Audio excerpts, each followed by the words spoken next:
Hi guys, welcome back. Today we'll be concluding our chapter. We'll be discussing last few topics, and the first topic that we'll be discussing is what is a theory or law or principle. So first of all, what is a theory? Theory is basically a hypothesis that is subjected to experiments one after the other, and every single time it comes out to be correct. Then it will become a theory. Rigorous testing is done on that hypothesis and it cannot be rejected. Then it will become a theory. For example, theory of evolution, right? Given by the Darwin. Now, nobody can reject this theory, but biologists can disapprove this theory and can give their own theory to oppose it. In this way, they will oppose it. When this theory is supported by the experimental investigation, one after the other, and cannot be disapproved by any other biologist who is challenging it.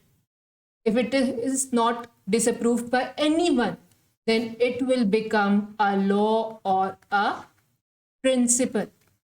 And this law is a universal law. It can never be rejected, right? One of the example of the law is Mendel's law of inheritance. And this is accepted till now. It will never be rejected. So this is the difference between theory and law. Theory is when a hypothesis is rigorously tested and is proven correct, whereas when a theory is supported by the experimental investigation and will surpass every single doubtful approach, then it will become a law or a principle that is irrefutable. So if we look at the biological problem, it starts with identifying a problem, obviously, then observations are done, then hypotheses are made, then becomes to the deduction, then experimentations are done, and after the experimentation, there comes the reporting of the result, after the summarization, reporting of the result, and then the reporting of the result will undergo further testing. This will result in the formation of a theory, and then this theory after further testing will become a law or a principle. So basically our biological method concludes here. This is the last step. The problem is resolved and the hypothesis is proven corrected and is now changed into a law which can never be rejected, right? So this whole process is proven right or wrong with the help of experimentation. And when we perform those experimentation, that is done in the form of data organization and data analysis. These are the two things that are needed for this purpose.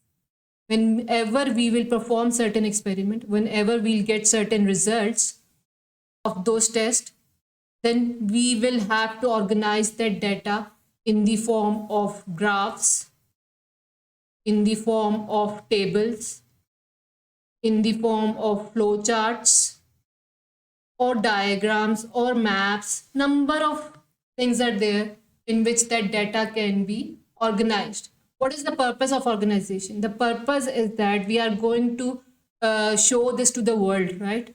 We need to give them a step-by-step introduction to the procedure, that how we proved what we have proven, right? So इस वजह से data organization is extremely important. It is extremely important. Now after the data has been organized, data analysis comes into play. Statistical techniques comes into play. And the major two which are used to conclude the result are ratio and proportion. Simple. Ratio, what is ratio? A relation between two numbers or two entities, which is given in the form of either quotient or division, or we can show it in the form of colon, A ratio B, A by B. For example, if we have got 50 malarial patients and 150 healthy patients, then the ratio between them will be 1:3. We will cancel it out, 1 and 3. So the ratio will be 1:3. This is the relationship between the malarial patients number of the malarial patient and the number of the healthy patient. This is how the data is statistically analyzed. Now the second one is the proportion. Okay? Now this was between two numbers. This is the relationship between two ratios, right? And how will we represent it as? A ratio B would be equal to C ratio D, or we can use the double colon as well. Double colon A ratio B, double colon C ratio D. So this is the proportion, the relation between two different ratios. I will give you an example. Suppose the first ratio is that 14 people had malaria out of 20 patients. There were 20 number of patients and 14 of them had malaria.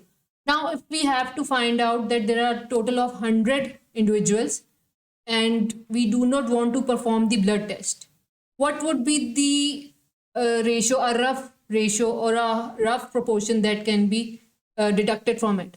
That if out of 20, 14 will get malaria, then what will be the chances of that out of 100, how many will get the malaria, right? Now, there are two types of ratios. The first ratio was the 14 ratio 20. As you can see, this is the ratio. Now, the second ratio is, we know the total number is 100. But what we have to find is, out of 100, how many will get malaria?